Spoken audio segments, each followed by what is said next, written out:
Right news in details. Chhattisgarh బల్రాంపూర్లో ప్రతి ఏడాది మకర సంక్రాంతికి జరిగే తాతాపాని మహోత్సవం ఈసారి అత్యంత వైభవంగా జరిగింది. మొత్తం 3 రోజుల పాటు మహోత్సవాన్ని నిర్వహిస్తారు. మహోత్సవంలో సాంప్రదాయ కార్యక్రమాలు, గిరిజన సంస్కృతికి సంబంధించినటువంటి కార్యక్రమాలు జరిగాయి. 2వ రోజు ఉత్సవాల్లో భాగంగా ఇవాళ ట్రైబల్ ఫ్యాషన్ వాక్ జరిగింది. అయితే ఇది ఒక ఫ్యాషన్ షో మాత్రమే కాదు, ఒక సంస్కృతికి అద్దం పట్టినటువంటి కార్యక్రమం. అడవుల నుండి వచ్చినటువంటి సాంప్రదాయం ర్యాంపుపై నడిచిన క్షణం, తరతరాలుగా మౌనంగా జీవించినటువంటి గిరిజన జీవన శైలి ఈసారి ప్రపంచం ముందుకు వచ్చింది.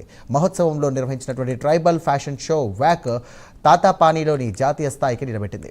ర్యాంప్ వాక్ చేసినటువంటి వారు ధరించినటువంటి వస్త్రాలు సాధారణమైనవి కావు.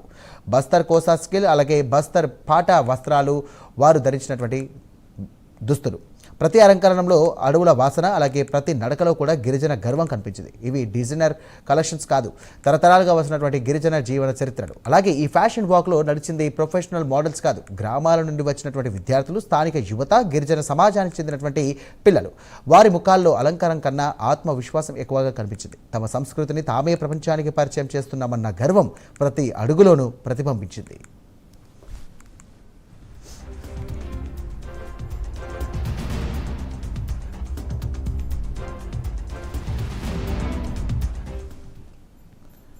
తాతాపాని కార్యక్రమం వెనుక ఉన్న ప్రధాన ఉద్దేశం ఏంటంటే గిరిజన సంస్కృతిని కాపాడటం, మాయమవుతున్నటువంటి సాంప్రదాయాలను మళ్లీ జీవింపచేయడం, కొత్త తరానికి తమ వేర్లు గుర్తు చేయడం, అలాగే స్థానిక ప్రతిభకు ఒక గౌరవవంతమైనటువంటి వేదిక ఇవ్వడం. ఈ లక్ష్యాలతోనే తాతాపాని మహోత్సవం ప్రతి ఏడాది కూడా కొత్త రూపంలో ముందుకు సాగుతోంది.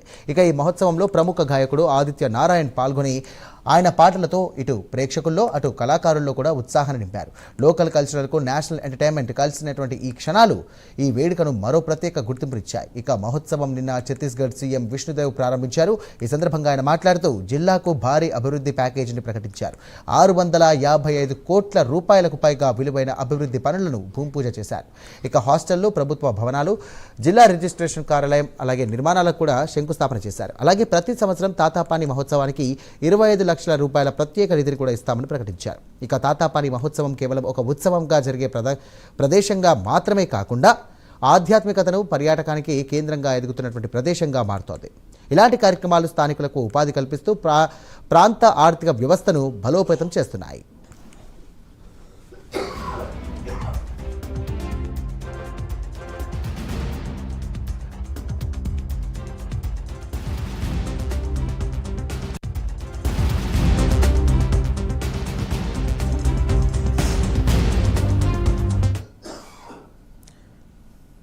సంస్కృతి అంటే గతం కాదు, ఇది భవిష్యత్తుకు దారి చూపే శక్తి అని తాతాపాని మహోత్సవం తెలియజేస్తుంది. అలాగే ట్రైబల్ ఫ్యాషన్ వాక్ ఒక ఈవెంట్గా కాకుండా ఒక గుర్తింపు, ఒక సంస్కృతి పునర్జన్మగా నిలిచింది.